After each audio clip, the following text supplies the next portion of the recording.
Alex KURDECHA recently went on a podcast with Ingen Terzi, and in this podcast, he explained what Devon LARRATT's weakness is. I thought that this was very insightful to one of the most important things about arm wrestling, and that is that you need to be proficient in multiple techniques. You can't just have one move that's going to work for everything. Let's take a listen to the clip. I will tell you honestly, and everyone who watched us, I was checking Devon wrist, and in my opinion, it was the strongest wrist. It's very hard to do something without press. It's only one thing, which is work, is press, or you need to on the start, in the final position, you need to open a little bit wrist and finish like this. And this is exactly what Levan did. He was doing he was over-concentrating in the second, third, and fourth round.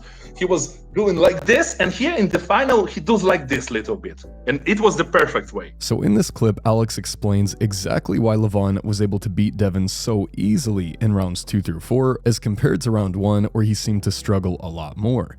Now, a lot of people have said that this is because Levon gassed Devon out in round 1, or because he stretched his elbow flexor out in round 1, and I'm sure that that had something to do with it, but I think that the main thing is the fact that Levon changed his technique, so I agree with Alex here in that regard. The reason the match looked so close in round 1 is because Devon LARRATT is quite possibly the very best arm wrestler in the world at getting hand control and at taking the high ground. So if Devon is going up against someone who absolutely needs to have hand control in order to win, he's going to do very, very well. However, there is a way for an athlete to totally negate Devon's strategy.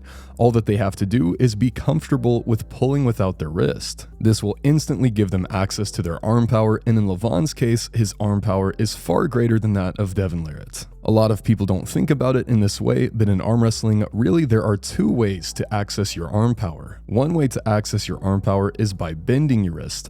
However, there is an equally legitimate way to access your arm power, and that is by extending your wrist. Most pullers are made uncomfortable by using the latter method, but a great example of this is someone like Brzenk or Todd Hutchings, who is perfectly content to pull without their wrist, and they pretty much get just as much arm power as they would have if they had their wrist bent. And this is what Levon did to Devon in rounds 2 through 4. In round 1, he attempted to gain access to his arm power by bending his wrist, but he realized very quickly that this was not going to be achievable. And instead of continually trying to bend his wrist for 4 rounds straight and losing the entire match, all that Levon did was intentionally kick his wrist back or extend his wrist, and this also gave Levon access to his arm power, and then he was able to easily drive through Devon LARRATT all the way to the pin pad. So all of the effort Devon LARRATT put in training to crack someone's wrist back was instantly made useless by the fact that Levon has the ability to pull without his wrist. There is no single move in arm wrestling that beats every single other move. There is always a counter to the move you are doing, and I think that Alex KURDECHA explains this very well.